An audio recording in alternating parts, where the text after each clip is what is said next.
What's up, Drop Pod listeners? You can check out new episodes of the Drop Podcast every Tuesday and Thursday, wherever you listen to podcasts. You can find all of our content on YouTube at the Drop Golf Podcast and on our socials. That's Instagram and Twitter at the Drop_pod. No matter how you consume us, like, subscribe, rate, review, all that good stuff. Follow and listen along. This is a Drop Podcast where we talk golfing in the Garden State. I'm Mike Poro, and this is Ryan Kulot. What's up, Drop Pod people? Welcome back to another Thursday, Interview Thursdays here with Mike and I. We got a big guest on this week. We have 2023 three-time US Mid-Am champion and currently playing in the US Open, Stu Hagestad this week. Stu came on for his second time. We got to chat with him. We got to, talk about his 2023 season, which was a loaded season. Again, he won his third Mid-Am of his career. Gets him into the Masters. We talked about that. We talked about the US Open, which it got him into. Talked about recapping his 23 season, previewed his 24 season, and just had an awesome time with him. He is locked and loaded and focused on this season and what he's got in front of him. It's really a very you can definitely tell how he did not really want to recap much things. He was very focused on what he's got going on now. And I think we're going to have a big week from Stu this week. I really do. So yeah, just an incredible interview. I don't want to hold you up here anymore. Here's our interview with Stu Hagestad. Enjoy.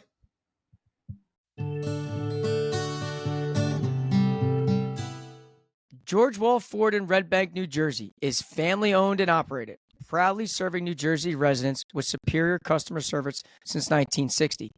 Rye, share your story about your experience there. Mike, I went on a tangent in one of our episodes previously about it, but I can't say enough good things about George Wall Ford. I needed a new car. I had an old. I loved the brand that I had. I loved, it was an SUV, but had 165,000 miles on it. It was just time, So I hopped on over to George Wall Ford. I saw our guy Jerry, and Jerry and his team were awesome. I mean, from stem to stern, they're there, they're helping, they're knowledgeable. They have so many cars on the lot that you can go in and say, hey, I want a sunroof, a navigation. I want this kind of rims on it. I want this kind of this, that, and the other thing. There's a great chance that they have that car with all your specs, the color, all that thing. Me, I didn't particularly care. I just I was like, hey, I want to be high up in the car, right? I need an SUV. I'm a big guy. I got a dog. I got golf clubs. I got beach chairs in the summer. I need something that's a little more rugged, a little more. Again, I like to be higher in my car. And I went and saw Jerry. He pointed me in the right direction. And again, it's awesome to have that kind of help and support from your salesman to the finance guy to even they got somebody who helps you set up your car, right? I got an app on my phone now that's got my auto start on it. I can locate my car if I don't know where it is. I could take a trip to Japan if I wanted to and be like, did I lock my car? And I can go into the app and lock my car. So even people helping you set up that stuff, just the hands-on approach over there is incredible. So if you need a car, head on over to George Wall. And go ask for Jerry. They were awesome there. Again, stem to stern from everybody. I can't say enough good things about it. It was an unbelievable experience. So to Ryan's point, there isn't a better place to shop for a brand new car. Just call 732-704-1932 and ask for Jeremy Wall. George Wall Ford in Red Bank for all your car buying needs.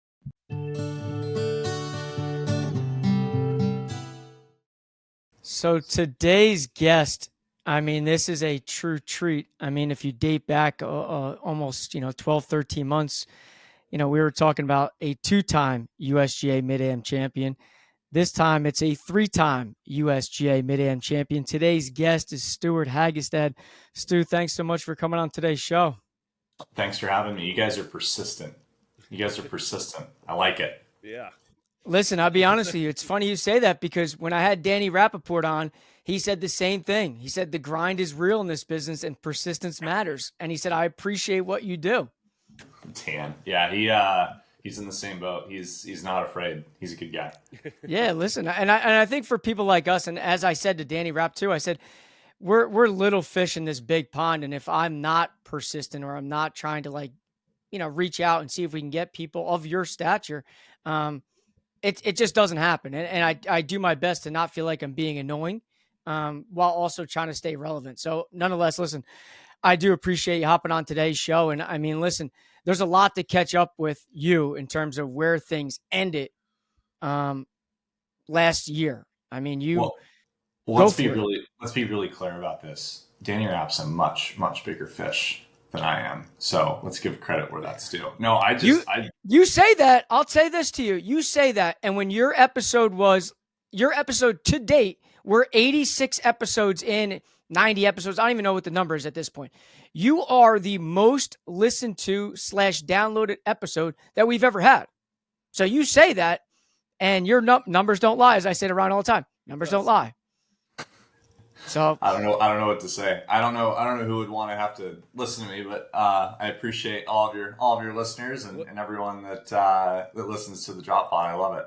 What you got to do next time you see D-Rap, you just got to say, hey, I got more downloads than you on the Drop Pod. And then hopefully that'll encourage him to come back on, and you guys will just have this tit for tat that we have going. Oh, man. What a beauty. Yeah, he's great. That's funny.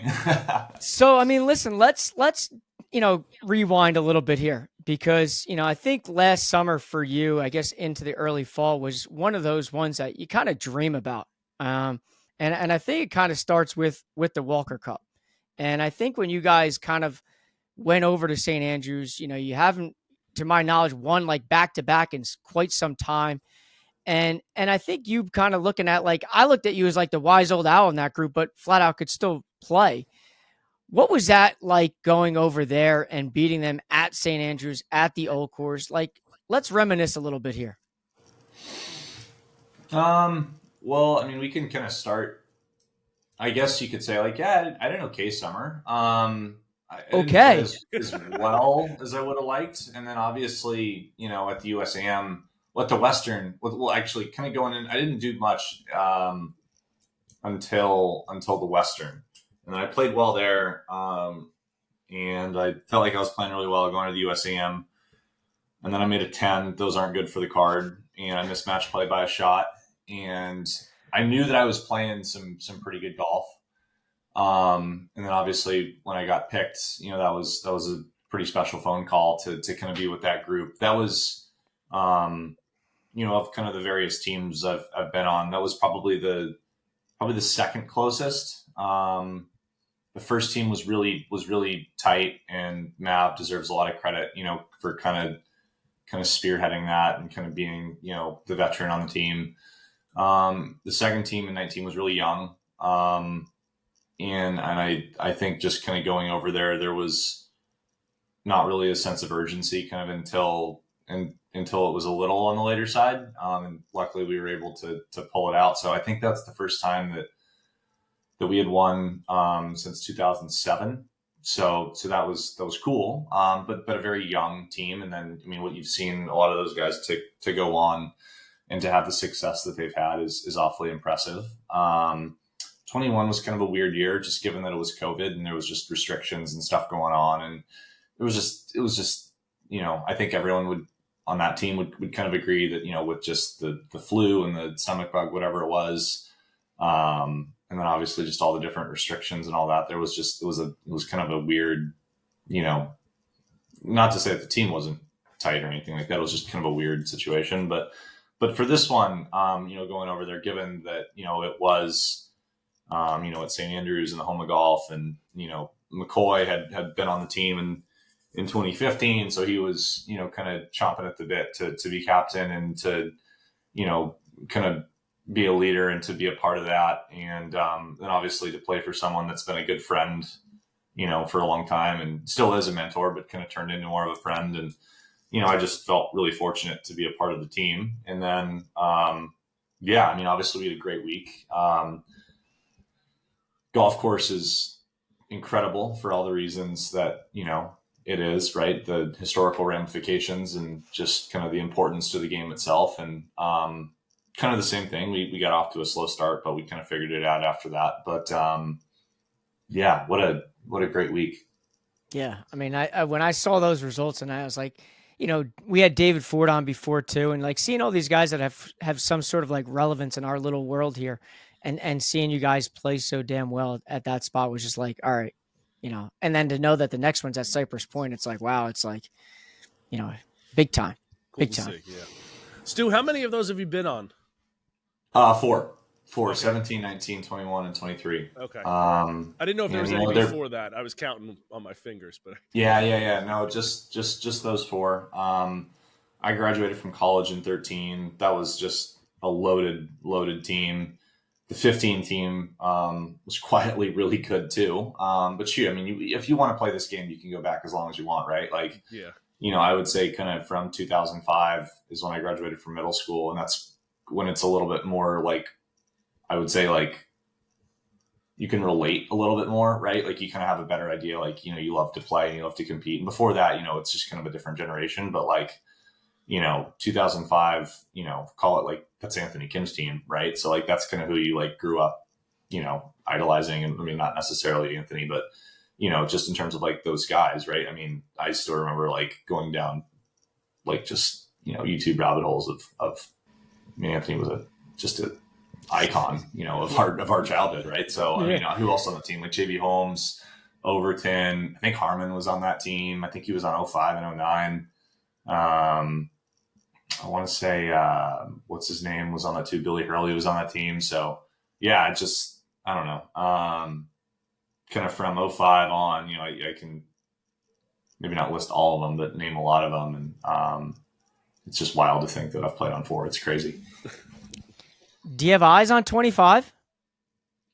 The U.S. Open's in a couple weeks, 3 weeks, I guess. And, let's try and play that real hard. I'll play a few things over the summer. And the way I've kind of always tried to approach these things is, play as well as you can, try and win every event you play in, and try and prepare for those. And I've always kind of said, if you do that and you do that at a high level, and you're really kind of effective at, preparing the best way you can for every event, then that's all you can do.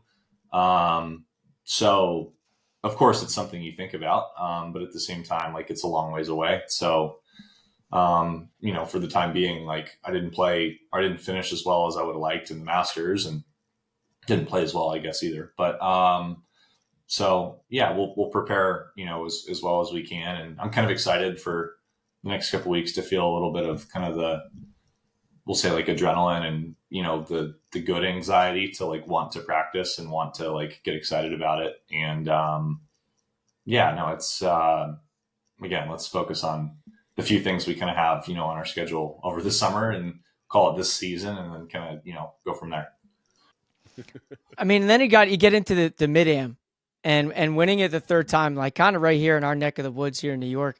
And we had our boy Marcus Stans on back in January, and I had to bring up the idea that, we saw you two about to collide in the round of 32. And, we were wondering if Mark was going to get the better of you. And unfortunately, he didn't. You then go on to win the whole thing there at Sleepy Hollow. Like, what was that week like for you, kind of coming back to the Met area, winning a USGA major again, the Mid-Am, and then opening up all these doors to all these, majors on the professional level too? What was that week like? Yeah, well, credit to Mark, right? I mean, Mark's so good. I mean, he got up and down on the third hole. He hit it long in a place that's just like as dead and could be, and he hit it to a foot. And I was just like, oh boy, this is gonna be a long afternoon. Mark's really, really good, and he deserves a ton of credit. And I snuck that one out, but I mean, oh my gosh, that was a total battle. I think he was like 6 under, bogey free or something, and I don't know how I pulled that out, but yeah, he's a stud. If I'm not mistaken, that was your we think we talked about that. That was your closest match in the 2-1 all the rounds. Yeah, and Mark even brought up the point about how I won on 18 against Sam Jackson in the semis. Yeah, but those 2 matches, I don't know. Shoot, they're all tough that week. They're all tough every week. Yeah, that was one of the ones where I brought some of my best stuff, and we kind of went the distance, right? So no, he's a stud. So, yeah, what were we talking about? Yeah, so that was a great week, and then obviously, we got into the Masters and got into the U.S. Open, and that's always something, if you have the opportunity to play in it, you look forward to. And I was more just kind of focused that week on just trying to celebrate, a really neat accomplishment. And that was one of the ones where, like, shoot, when I was back in the office on Monday, like, one of the guys in our group, like, came out to watch on Friday morning. So we finished up a day early, but besides him, like, no one really knew. So that was, we went back to earth pretty quickly. I guess I did get called out in the Monday morning meeting, but yeah. Stewart on a little golfing trip Thursday, Friday last week. Yeah. And I mean, you also got the Crump Cup Monday through Friday, but yeah. So the next week, the week after that. So we go to the Walker Cup and we fly back and we get back on a Monday, I guess it was. I was a little banged up on Monday. Didn't practice Tuesday. I think it was a holiday though too. So maybe it was all right. So didn't practice Tuesday. Wednesday I stretched and hit a couple balls. Thursday I think I hit balls for I don't know, an hour. Like, you're so fried after that event. So that was going into the Mid-Am. I played sleepy Friday morning and then practiced that afternoon. But you're out of the office for a week. You keep going the distance, right?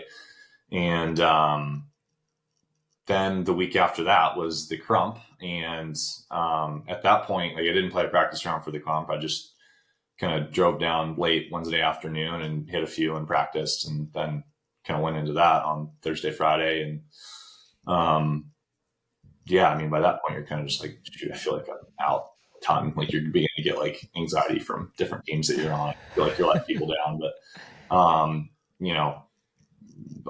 it was a great week. And, some of the leadership at Pine Valley, we've gotten the chance to know kind of over the years in different capacities. So, it was really nice of some of the guys there to kind of thank us for being there and making the effort, both Evan and myself. So, that was a great week as well. And on top of that, the weather was terrible. The weather was terrible.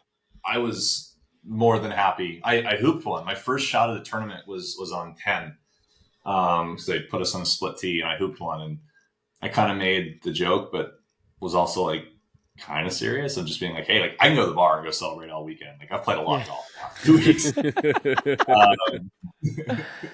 then, and then we, they called it for weather and they did the 18-hole sprint. And, I was kind of like, okay, I'm a little tired. I'm cool with that. Yeah. I mean, and it was funny because I actually had the fortune to play there in August. And, nice. And I saw the Crump Cup and all the past winners and everything. And it made me date back to one of our previous conversations about how you had mentioned that'd be one you'd like to get. You've been so close.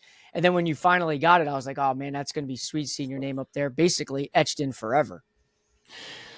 Yeah, they there's a couple guys there, who have become good friends over the years that are members there. And they had some really, really complimentary things to say, about how they were excited to see my name up there, which, kind of gives me chills to even say out loud. But it's an amazing group of champions and, group of players that play every year. And, to not just, have the opportunity to win, but, to get the job done. I lost in 2021, I guess, in the finals. And, it's kind of one of those that, for us as a major, so to speak. So, I'm lucky to have my name on the board. Yeah. Stu, you mentioned people getting mad at you a little bit there, or giving you a hard time for or letting people down, so to speak, of gone at work for a week and with all the golf that you're playing, right? How do you manage that? Compartmentalize it between the work, the practice, being tired from all the playing. There's got to be a mental side to that, right? Well, there's a lot of different questions kind of wrapped up in one there. So I think from the work side, just one, try and get ahead of it. I gave everyone that I work with, my schedule going back to November, right? I gave it to them 5 months in advance. And, different managers that I have, like they were quite well aware of that. So from that standpoint, like as long as you kind of give reminders of what you're doing, like it's in your calendar too. So from that standpoint, like it's not exactly a secret, right? Right. Get your work done and you're not, I'm sure you're not lagging behind. You don't seem like the kind of guy that's not staying up on his tasks. Well, I mean, just if nothing else, just like on teams that you're on, most of which just stay educated on it, right? Like I'm not on anything that's live because you can't like a live like investment, right? Like that changes day to day, right? So everything I'm on is an advisory assignment. So it's lagging a little bit where, the work that you or the deliverables, I should say, that you have to produce, like it's not on like an hourly basis. I'm not a trader, right? So like I don't have to sit in front of a computer all day and, be privy to what the market's giving you, on a minutely basis. So from that standpoint, like I'm lucky. And then obviously just as far as the teams that I work with, everyone's been super supportive of it. Like they're very well aware, of kind of what's going on. And there's a lot of other kind of, I would say, commercial opportunities that kind of come up aside from, just playing in events, right? Like there's stuff that go on kind of outside of that. I can't go into it too deeply just for, confidential reasons, but from the standpoint of, I would say folks that love to play golf, both, in and out of the United States, right? You go over to Europe and Great Britain and Ireland, like it's a pretty intimate group and you have a pretty unique arrow in your quiver that you've had the chance to meet a lot of really impressive people kind of through the years. Right. So, I've always kind of tried to try and stay in front of people and,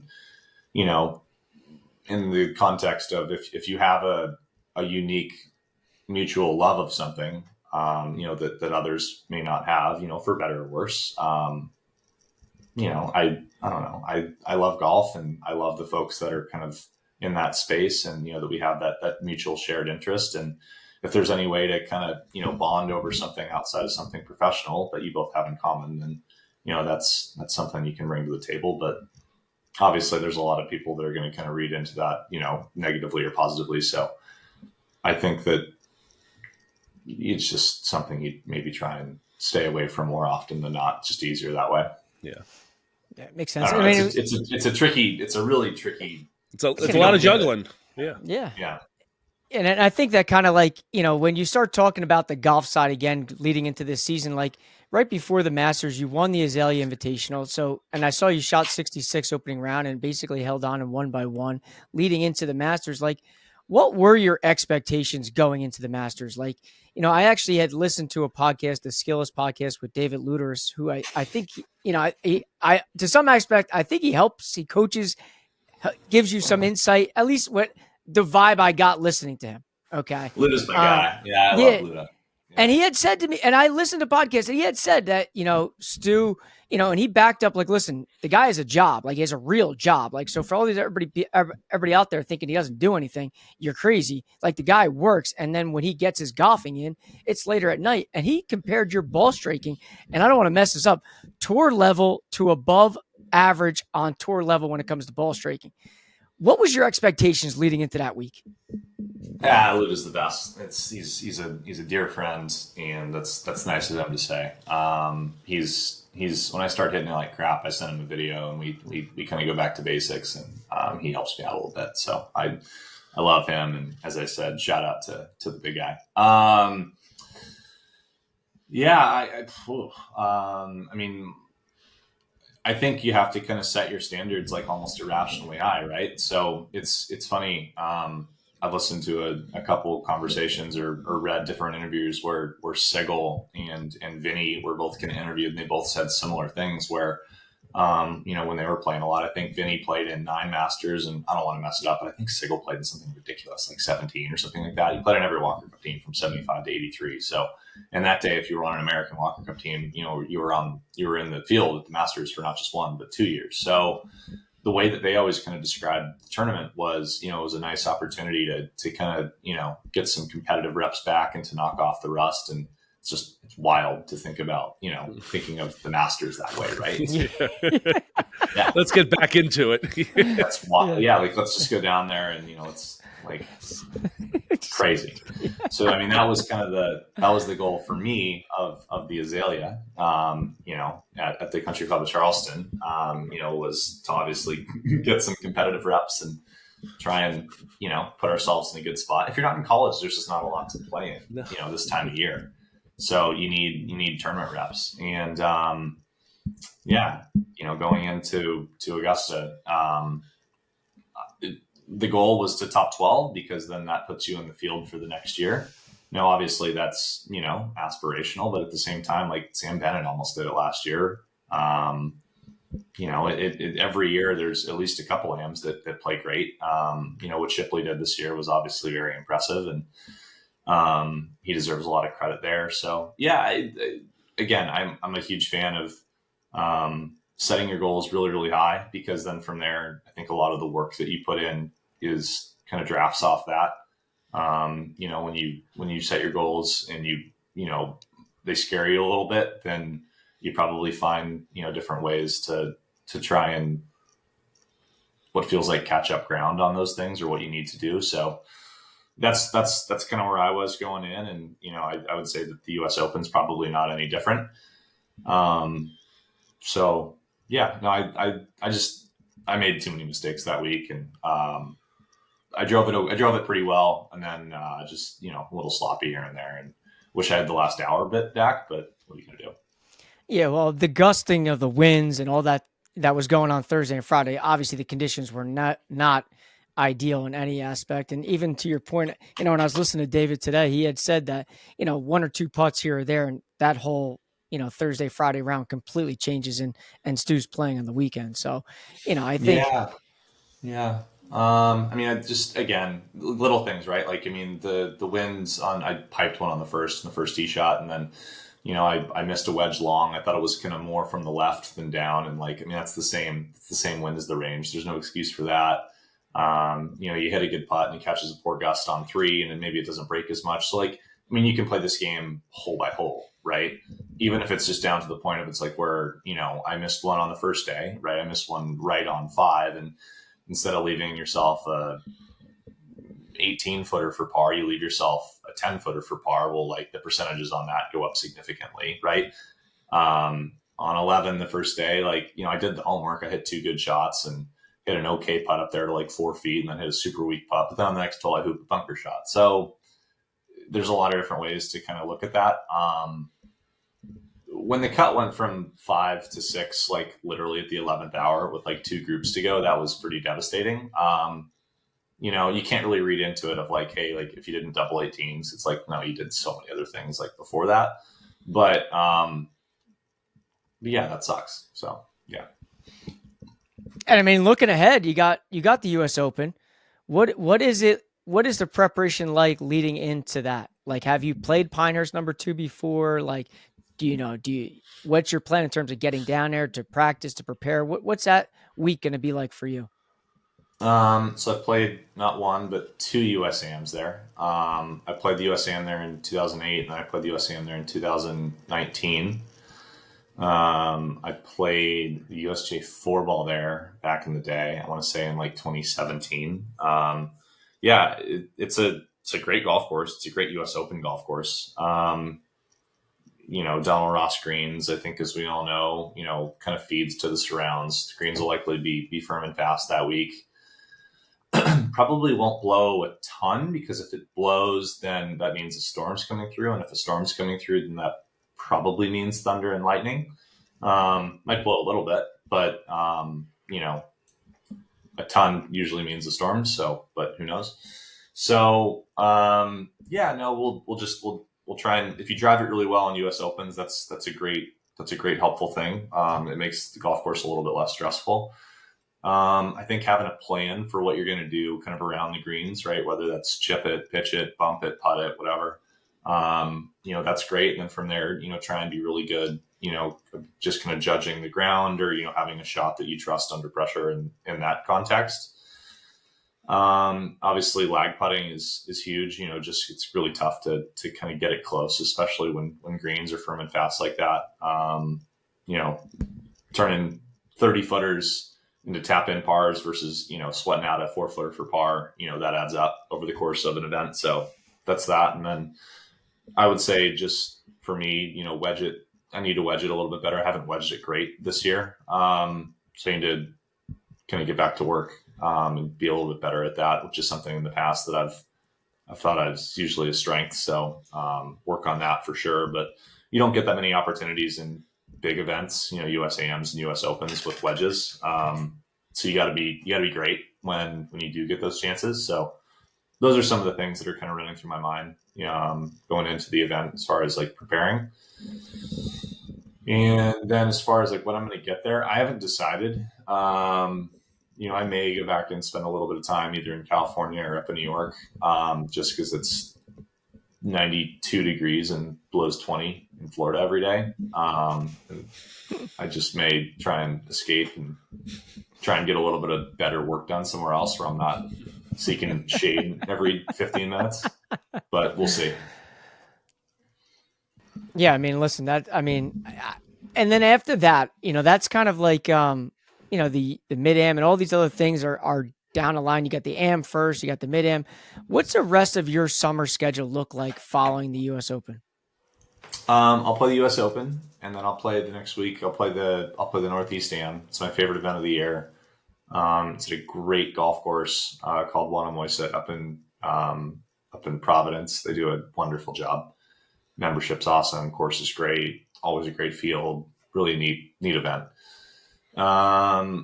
Nothing really in July that I can think of. Maybe I'll find something, but for the most part, I think nothing for there. I'll probably play the Western just to kind of help get ready for the USAM. I'll play the USAM. I'll play the Crump and the Mid-Am, and that's about it. Did you already get the invite for the Crump, or is that something that from last year it kind of rolls into this year? Or do winners are automatically in? Yeah. It's a great point. I hope so. I hope I didn't win and piss somebody off to not get an invite. Let's see here. Crump. I have an RSVP, so there we go. Okay. I have a save the date. There you go. He's in. Well, congrats. Yeah, so, hey, thanks. Yeah, great. Yeah, it didn't upset anyone, which is good. Yeah, that'll be fun. It's a great event. Excited to get back. So that's like kind of the talk around here of like people, because that's the only time that you can get onto Pine Valley and is like you can go and watch the event, right? Do you get a big crowd there? Well, I've only played in one final. And, for the sprint that we had last year, it was blowing 25 and just raining. And not a lot of people want to gross. There was nobody there. And it was also like, I think I was supposed to go in like one of the first groups out that day. So like we were in like a 3.5 hour hold and everyone was sitting around. I mean, I think college football had started and they didn't know what to do and da-da-da-da. So yeah, no one came out. So I've only played one final, but I'll tell a quick story. It's not my story to tell, but he's a dear friend and I don't think he would mind if I told it. So I'll do it. Plus he's a New Jersey guy. So do you know the name Brian Comline by chance? Yeah. Brian, he's up in, I want to say Black Oak, or he has. That's right. Yeah. Exactly. It's crazy. This small world of here in golf. I always joke around like golfing in the garden, say like, I'll post one thing and I'll get like a random DM from other people. Like, hey, listen, come experience our golf course. Come see what it's like. If you ever want to come play, and knowing that this is not a full-time job, we just can't always get everywhere we want to go. But I've been communicating with Brian about coming up to see his course at Black Oak. Brian's the man. So Brian's my guy, and he's a Val, and we played on at least one Kerry Cup team and maybe a French American or something like that. But in any case, I think he's watching a little bit more baseball. He's a great baseball player, and his son, I guess, is pretty good too. So shout out to them. But anyways, the story is that he gets invited to the Crump and he plays, and it's his first year, and he gets all the way to the finals, and he's playing Mike Muir, who's a legend, right? He's won the Crump like 4 times. he actually ended up turning pro again. But like, I mean, Mike's really good, but even more specifically, like he's the one that beat me in the finals. Even more specifically at Pine Valley, he's like, he just plays that golf course so well, knows how to play it. He's a total stud.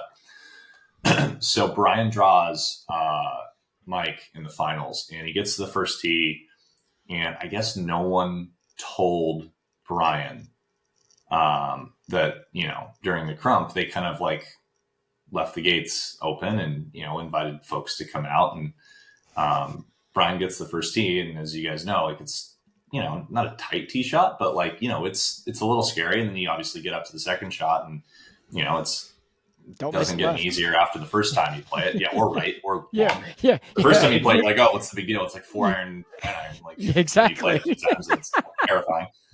But I guess he looks at Mike Muir and he's like, hey, like oh my gosh, there's so many people. Have you ever played in front of this many people before? And Muir looks at Comline and he's like, yeah, man, I played on tour for like 7 years.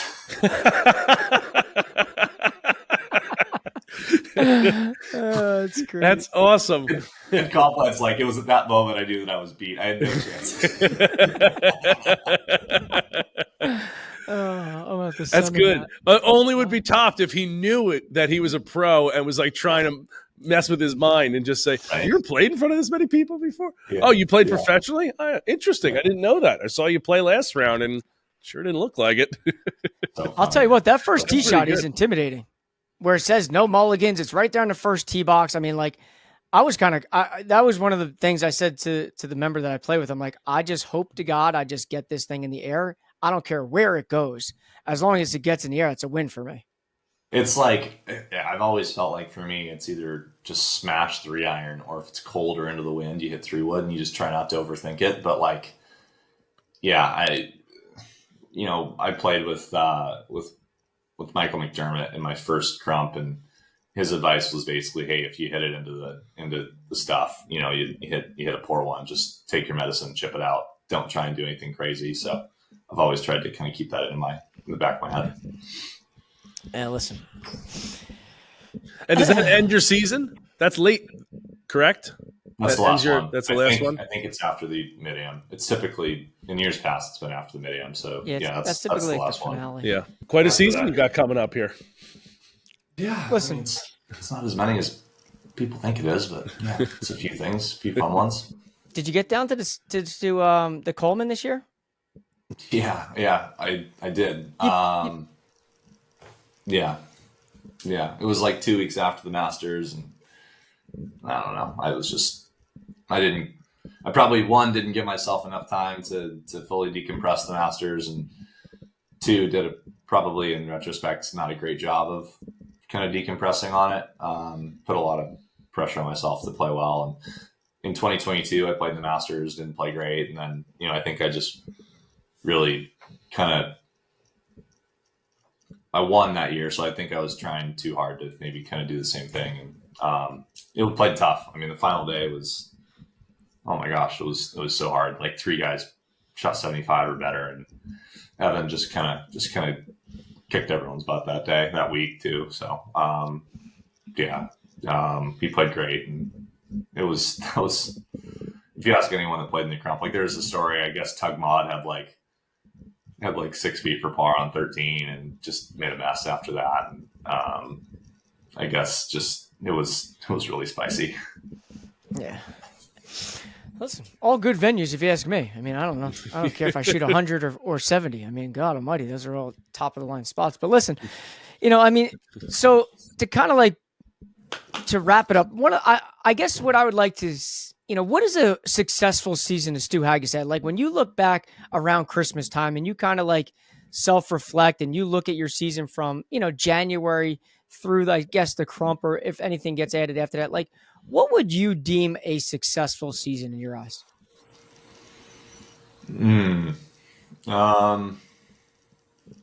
Like, is the bar so high, you know, for someone like you that it's winning? Like, if I need to win a major, it's a really high bar. Is it? Yeah. Like, so it interests me. We'll just leave it at that. It's a really high bar. It's as I said earlier, right? Like you set your goals kind of irrationally high, and I think for me, one of the reasons that candidly playing competitively for a living would be really, really hard is when I do go play, I put a lot of time and energy and effort and just kind of, just stock into playing. Right. And, if I play and I come up short of goals, like it's a little depressing and it's frustrating, and it's, I could probably do a much better job of, I would say decompressing kind of immediately after events, but then also I have so much respect for, like, let's use Xander as an example, right? This is a great example. So Xander just played at Quail Hollow and gets boat raced by Rory, right? Like, anything less than winning for Xander that week is not good enough.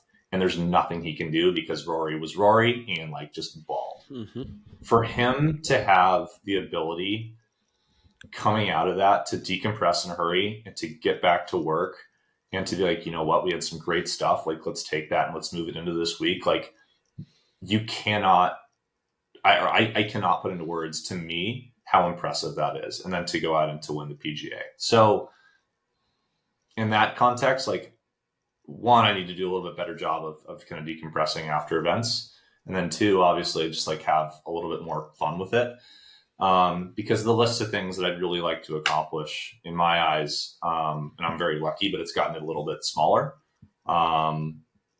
So part of the reason that I love playing and competing is, because I love to do it. And, after some time goes by, then, that joy kind of returns and it becomes therapeutic again and it becomes fun. You fall back in love with it. And, coming out of the Masters, looking at the Coleman, like doing a little bit of self-reflection, like I didn't do a good enough job of that. So to go back to your original question of like, what does a successful season look like? I'll just say like the bar is really high. You could probably make the argument maybe a little too high, but I don't really know how else to do it. So, yeah. Listen, that's what makes you great. You gotta set it. Yeah, that's what it makes does. you great. That's what makes you great. There's a difference. Well, I'm lucky, right? It's fun to look up to really aspirational people, and not to say that I'm one of them, but, I think that we all look at, greats of any sport or business, or I think you could even use personal relationships and, people that find the time, there's a good friend of mine in New York he's got 4 kids and, he's a great husband and a great dad and super involved in the community. And not to mention, he's like a +3 and he probably doesn't even realize he's probably better than that. Like those are the guys that really, it really impressed me. So I'm lucky. Listen, pal, I can't thank you enough for coming on. I could sit here and just keep picking your brain about this and that, but I don't want to do that to you. So listen, thank you so much for coming on today's show, man. I really do appreciate it. And best of luck all summer. Thanks, guys. Yeah, appreciate it. Thanks for your time. Stu, appreciate it. Get those wedges dialed in. Yeah, seriously. Thanks, man. See you guys.